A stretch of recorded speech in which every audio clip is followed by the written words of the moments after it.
Year Hook Private Limited presents iSmart Shankar, written by Anitha Rani, narrated by RJ Vijju.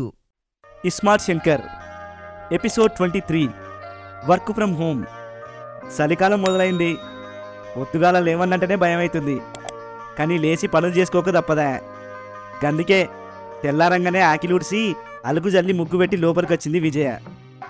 గింతలా అత్తమ్మ సత్యం లేవంగానే వాళ్ళకు సాయ పెట్టి పోసి తను సుత తాగింది. సత్యం ఆఫీస్కి పోకుండా చిన్నోన్ని ప్లే స్కూల్లో దింపడానికి తోలుకుపోయిండు. 10 కొట్టే అంతనే ఇంటి పనంతా పురాగా అయిపోయింది. అత్తమ్మ జపం చేసుకుంటా ముంగట కూర్చున్నది. గింతలా గడియారం 12 కొట్టింది. అప్పుడే టీవీలో కందిలి బుగ్గ సీరియల్ టైం అయింది. ఇక దాన్ని చూసుకుంటూ కూర్చున్నది విజయ. దాంట్లో కట్నం దేనికి అత్త కోడల్ని పుట్టింటికి పంపింది. కానీ కోడలు పుట్టింటి కాడ్నుంచి ఏకు మేకైనట్టు రాటుదేలొచ్చింది. అత్త వేసిన ఎత్తులను సిత్తు చేయబట్టింది కోడలు. గప్పుడే అత్త కోడల్ని చంపనికి పిలాన్ లేసుడు షురూ చేసింది. ఓ పారి సిలిండర్ గ్యాస్ లీక్ చేసింది. బంగ్లాపైకి వెళ్ళి కిందున్న కోడలిపై పూలకుండ ఎత్తే నీకి చూసింది. గవన్నీ ఫెయిల్ కాబట్టినాయి. గదంతా చూసుకుంటా సీరియల్లో మొత్తం మునిగిపోయింది విజయ. ఇంతలా అత్తమ్మ జపమైంది. లోపలికొచ్చి విజయని పిలిచింది. ఇజ్జమ్మా, నా పూజ అయిందే బిడ్డ, కొంత సాబొట్టు వస్తావా జరా అని పిలిచింది విజయ్ వాళ్ళ అత్తమ్మ. టీవీ సీరియల్లో మునిగి ఉన్న విజయ్కు అత్తమ్మ పిలిచింది వినవల్లే. ఇంతలా గా రూమ్ దాకా వచ్చింది అత్తమ్మ. ఏం చేస్తున్నావే ఇజ్జమ్మా? అగ్గో కందిరి బుగ్గ సీరియల్ వస్తుందానే, కొంత సౌండ్ పెట్టు అనుకుంటా టీవీ ముంగట కూర్చున్నది అత్తమ్మ. గదిన్న విజయ అత్తమ్మకై చూసింది. మంచిదత్తమ్మ, ఓ 2 నిమిషాలైతే బ్రేక్ వస్తుంది, లేచి సాయ పెడతా అని చెప్పి లేవకుంటూ కూర్చున్నది విజయ. అగ్గో ఈ కోడలు జ్యోతి ఇంటికాడికి వచ్చిందా? అవునే ఇజ్జమ్మ, కట్నం తెచ్చిందా లేదా అని అడిగింది అత్తమ్మ. దానికి విజయ నవ్వుకుంటా జవాబు చెప్పింది. లేదత్తమ్మ, కట్నం దేలే మన్నుదేలే. ఇప్పుడు జ్యోతి అత్తమ్మకు భయపడతలేదు, ఏకు మేకై కూసున్నది అని చెప్పింది విజయ. గా మాటలిన్న అత్తమ్మ సోఫాలో గులబడ్డది. అయ్యో, గది పైసలు లేకుండా ఉత్త చేతులతోనే వచ్చిందా? సి నీ దాని కంట్ల మన్నువాడా, పాపంగా మహాలక్ష్మ ఏం చేస్తుందో అని సనుక్కుంటున్నది అత్తమ్మ. ఇంతలా సీరియల్లో కమర్షియల్ బ్రేక్ వచ్చింది. గది చూసి అత్తమ్మకు టీ పెట్టనీకి లేచింది విజయ. గింతలా విజయ ఫోన్ మోగింది. గది తమ్ముని కాడ్నిచ్చి. గంతే సంతోషంగా ఫోన్ లిఫ్ట్ చేసింది. ఏందిరా తమ్మి, మంచిగున్నావా అని అడిగింది విజయ. మంచిగున్నాక్క, నువ్వెట్లున్నావు? నేను రేపు సిటీకి వస్తున్నా, నువ్వు ఉంటున్నావు కదా, ఏం చేస్తున్నావు ఏంది? మనలో మాట, మన సిన్నుని రేపు బడికి పంపకు. పోయినసారి వస్తేనే ఆడితో ఆడినట్టే లేదు. పొద్దున బడిపోయిండు, రాత్రి అలసిపోయి జల్దీ నిద్రపోయిండు.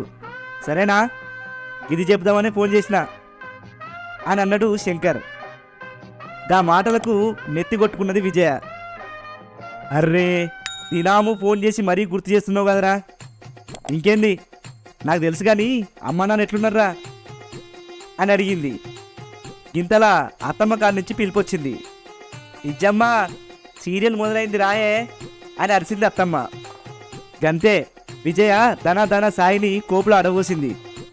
అరే తమ్మి, సాయంత్రం చేస్తారా ఫోను, నువ్వు పెట్టాయి, ఆడ సీరియల్ షురు అయింది అని ఫోన్ కట్ చేసి సాయి కోపు పట్టుకొని రూమ్లోకి పోయింది విజయ. సాయి దాక్కుంటా అత్తా కోడళ్ళిద్దరూ కందిలి బుగ్గ సీరియల్ గురించి మాట్లాడుకుంటా చూసిండ్రు.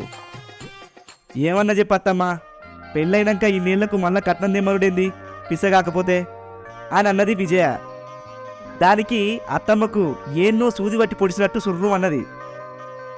గట్లంటవేందే, గా పొల్ల జ్యోతి కాని కట్నం దేలే, ఇక అత్తమ్మ అవుతుందా ఏంది అని గుస్సా చేసింది విజయ్ వాళ్ళ అత్తమ్మ. దానికి విజయ్కు కోపం వచ్చింది. గదేందత్తమ్మ, వాళ్ళిద్దరు ప్రేమించి పెళ్లి చేసుకున్నారు, గట్లాంటప్పుడు కట్నం ఏడిస్తారు? మళ్ళా అవ్వ అయ్యా ఇంట్లోకి వెళ్ళి వెళ్ళగొట్టే, ఇప్పటికిప్పుడే ఆరికిరికి రాకపోకలు కాబట్టే, గసంటుదికి ఇప్పుడు కట్నం తెమ్మంటే గా జ్యోతి ఎరిగేలు చేస్తే చెప్పుండ్రి అని అడిగింది విజయ. గంతే గా సీరియల్లా అత్త క్యారెక్టర్ల విజయ్ వాళ్ళ అత్త, కోడలు జ్యోతి క్యారెక్టర్ల విజయ పరకాయ ప్రవేశం చేసిండ్రు. కథం యుద్ధం మొదలైందాడా. ఇంతలా ఇంటికాడికి వచ్చిన సత్యం కారు హారన్ కొట్టి కొట్టి ఫోన్ చేసి ఆఖరికి గేట్ ఎక్కి దుంకి గొల్లెం తీసిండు. సత్యంకు లోపలికెళ్ళి లొల్లిలా పడుతుంది. దాదాపు నెల సంది ఈ టైంకు ఇదే లొల్లి నడుచుకుంటూ వస్తుంది. మళ్ళా వీళ్ళిద్దరు కందిలిబుగ్గ సీరియల్ చూసిండ్రని అతనికి అర్థమైంది. కారును లోపలికి తెచ్చి మళ్ళా గేటు పెట్టిండు. ఇంట్లోకి పోయిండు. అత్తా కోడళ్ళిద్దరూ ఓళ్ళపై ఓళ్ళు మాటలు ఇసురుకుంటే కనబడ్డారు. సత్యం మొదలై గేటు తెరవలేదని మస్తు కోపంగా ఉన్నాడు. పక్కకున్న ప్లాస్టిక్ ఇస్టూల్ను లేపి నేల మీద ఇసిరిగొట్టిండు. దెబ్బకి ఇస్టూల్ తుక్కు అయింది. గంతే ఇద్దరు దడుచుకొని సత్యం కై చూసిండ్రు. అయ్యో బావా నువ్వెప్పుడొచ్చినావు? అయినా పాటాకులు తీయనీకి నేను రానేలేదు అని కొంత భయపడుకుంటూ అడిగింది విజయ. అత్తమ్మ సుత కొడుకును చూసి భయంగా నోరు మూసింది. విజయ్ అడిగిన దానికి సత్యంకి మస్తు కోపం వచ్చింది. ఎట్లొచ్చిందా?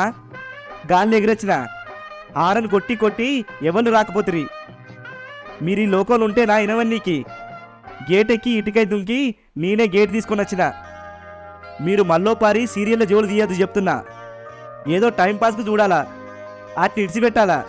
గది లేకుండా వాళ్ళతో పాటు మీరు నిలబెట్టుకునేది అని కోపంగా అన్నాడు సత్యం. ఇక ఆడితోనే ఆగిపోయింది లొల్లి. అందరూ అన్నాలు తిన్నారు. విజయ టీవీ పెట్టనంటే సత్యం ఏమంటుడోనని భయపడింది. ఇక ఆ రూమ్లకు ఈ రూమ్లకు తిరగబట్టింది. పనంతా అయిపోయింది. ఆమెకేం చేయనో దోస్తలేదు. తెల్లారింది. మళ్ళా రోజటి లెక్క పనులు నడిచినాయి. సత్యం సిన్నోన్ని బల్లదింపడీకి తీసుకుపోతానని చూసిండు. విజయ ఏమే సిన్నోడు తయారు కాలేదా అయింది? ఇవాళ బడికి కూడా అయింది అని అడిగిండు సత్యం. దానికి విజయ సత్యంకై చూసింది. లేదు బావా అడియాల బడికి ఓడు, శంకర్ గాడు వస్తుండు అని చెప్పింది విజయ.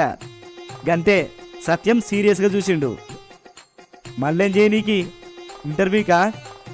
గంత చదివి ఒక్క ఇంటర్వ్యూలో సుత సెలెక్ట్ అవుతలేడు అని నవ్విండు సత్యం. దానికి విజయ్కు మస్తు కోపం వచ్చింది. గాడు అన్నిట్లో సెలెక్ట్ అయ్యిండు, ఆడికి నచ్చక చేయనన్నాడు అని గర్వంగా చెప్పింది విజయ. ఒక్కపారి సీరియస్గా చూసి వెళ్ళిపోయిండు సత్యం. గోడకున్న గడియారంలో టైం 10 కొట్టింది. మాటి మాటికి గేటుకై చూసుకుంటూ ఉన్నది విజయ. గది అత్తమ్మ కంట వడనే పడ్డది. ఏంటికే ఇజ్జమ్మా, గేటుకై చూసుడెందుకు? అచ్చటోడు ఎట్లయినా లోపలికి వస్తాడు కదే అని ఎక్కిరించుకుంటా ఆమె రూమ్లోకి పోయింది అత్తమ్మ. ఆమెకు జవాబు చెబుతామని చూసే అంతలా గేటు తీసుకొని శంకర్ లోపలికి వచ్చిండు. సిన్నోడు మామ అనుకుంటా ఆడి మీద దుంకిండు. బ్యాగు పక్కన పెట్టి మేనల్లుని ఎత్తుకున్నాడు శంకర్. ఏందాక అంత మంచిదేనా? ఏం నడుస్తుంది అని అడిగిండు శంకర్. దానికి విజయ నవ్వుకుంటా ఏం లేదని చెప్పింది. ఇంతలా విజయ్కు ఏదో గుర్తొచ్చింది. వెంటనే సత్యంకు ఫోన్ కలిపింది. బావా మొన్నగా మేరైన కాడికి పోతానని చెప్పినా కదా, మా తమ్ముడు వచ్చిండు అని తీసుకొని పోతా. మంచిది, సిన్నోని సుత తోలుకోపోతా. అత్తమ్మ తాను ఇడిచిపెట్టా కానీ మరి పైసలొక్క 2 ఏళ్ళు నా అకౌంట్లో గూగుల్ పే కొడతావా మరి అని అడిగింది. అటు సత్యం ఏమన్నాడో తెలియదు కానీ విజయ ముఖం చిన్నపోయింది. గది చూసి పరేషాన్ అయిండు శంకర్. ఏందే అక్క ఏమైంది? బావేమన్నాడు చెప్పు అని అడిగిండు శంకర్. దానికి సత్యంతోనైన లొల్లి మొత్తం పూసగుచ్చినట్టు తమ్ముడికి చెప్పింది విజయ. గందుకేరా మీ బావ నారాజయ్యండు. పైసలు అడిగితే మొన్ననే 2 సీరియల్ కొన్నావు, మళ్ళా గన్ని పైసలకి ఇప్పుడు ఎందుకు దండుగా అని అంటుండు అని చెప్పింది విజయ. గదంతా ఇన్నాక శంకర్ గారికి మంచి ఐడియా వచ్చింది. అక్క నువ్వు జాబ్ చేయొచ్చు కదనే, డిగ్రీ చేసినావు, ఫస్ట్ క్లాస్లో పాస్ అయినావు, అయినా పెళ్ళికి ముందు షావుకారు స్కూల్లో జాబ్ చూత చేసినావు కదా, ఇంకేంది అని అన్నాడు శంకరు. దప్పుడు ఆనికై ఆశగా చూసింది. మళ్ళా వెంటనే డీలా పడ్డది విజయ. నాతోని కాదురా, ఎప్పుడు వస్తుందో తెలియని పని మనిషి, బడికి పోయే సిన్నోడు, అన్నీ అందిస్తే కానీ ఆఫీస్కి పోని మీ బావ, ఏమిట్ల సుత హెల్ప్ చేయని మా అత్తమ్మ, గీల నడమ నేను బయటికి పోయి ఏం జాబ్ చేస్తా, మళ్ళీ జాబ్తోని లేని తలనొప్పి టెన్షన్ మొదలవుతుంది అని బాధపడకుండా చెప్పింది విజయ. దానికి నవ్విండు శంకర్ గాడు. అయ్యో అక్క ఏ జమానాలు ఉన్నవే పాగల్, నేను చెప్పేది వర్క్ ఫ్రమ్ హోమ్, నువ్వు ఏడికి పోవుడు ఉండదు, ఆరాంసే ఇంటికాడ నుంచే నౌకరు చేసుడు, మళ్ళా ఈ స్మార్ట్ ఫోన్తోనే చేయొచ్చు, నెల కాగానే జీతం పైసలు నీ అకౌంట్లో పడతాయి నీకు సిస్టంలో సుత పనొచ్చు కదా, గప్పుడుకి పైసలు వచ్చినాక సిస్టమ్ కొనుక్కొని పని చేస్తే కథం. ఓన్ని అడగకుండా మన చేతిలో పైసలు ఆడితే ఆ కిక్కే వేరుంటుందక్క. నేనిడా 2 రోజులుంటా, గప్పటిదాకా సోంచాయించి చెప్పు అని విజయ దిమాక్లా ఒక టాస్క్ పెట్టి ఆన్నించి వెళ్ళిపోయిండు శంకర్.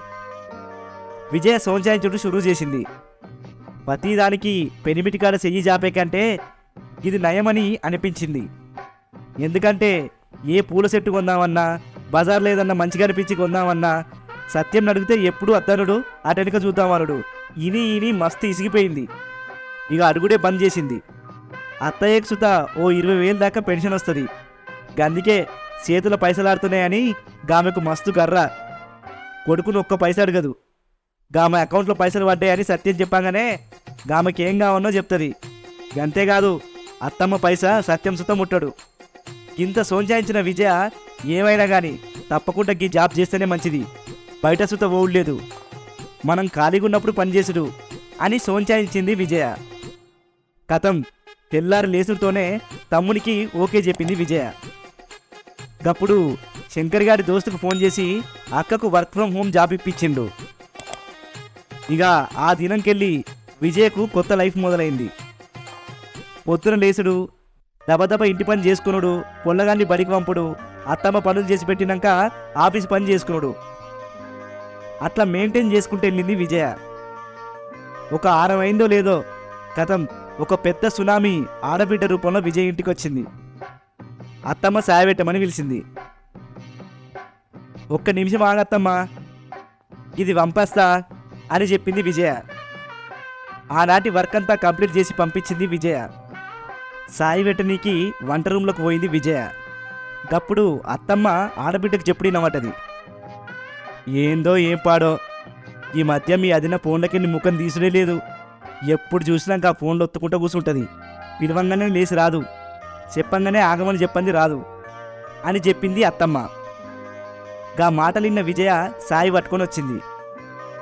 ఆన్లైన్ జాబ్ వదిన, వర్క్ ఫ్రమ్ హోమ్, నెలకో 20,000 వస్తాయి అని చెప్పింది విజయ.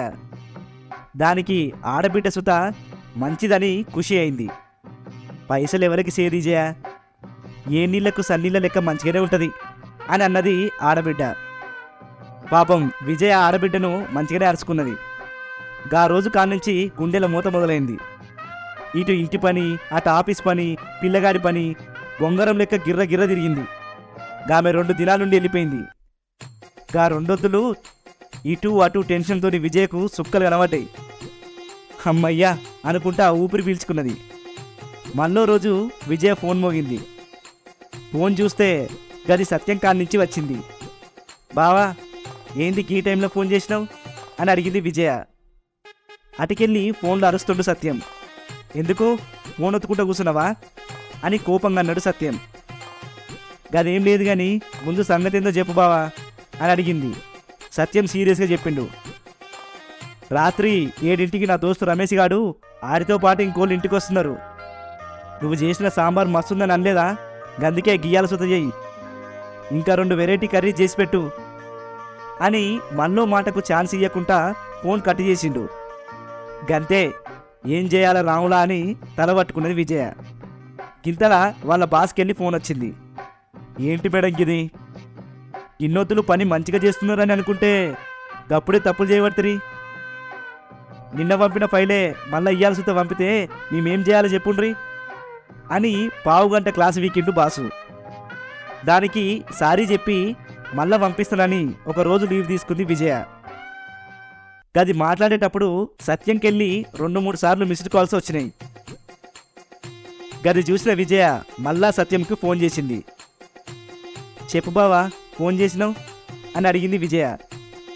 గంతే సత్యం మస్తు కోపానికి వచ్చిండు. ఏంది ఇంతసేపు ఓళ్ళతో మాట్లాడుతున్నావు, నీ తమ్మి శంకర్ గాడే నయ్యింది, నేను బయట ఉన్నప్పుడు ఫోన్ గంతసేపు ఎంగేజ్ వస్తే మంచిగా ఉండదని చెప్పినా లేదా, ఏందో కొంపలున్నప్పుడు సుతా ఫోన్ పట్టుకొని ఒకటే ఒత్తుకుంటా పాడవుతావు, నీకు వచ్చే బోడి పైసలు నాకేమద్దు కానీ ఫోన్ పక్కన పడేసి ముందుగా వంట పని చూడు అని ఫోన్ పెట్టేసిండు సత్యం. గంతే బేజారైంది విజయ. కళ్ళల్లో నీళ్లు గారుకుంటా సెంపలు దడిచినాయి పాపం. అసలు ఈయన నా గురించి ఏమనుకుంటున్నాడు, ఇదంతా నాకంటూ నయా పైసా సంపాదన లేదనే కదా ఇంతలొల్లి పెడుతుండు.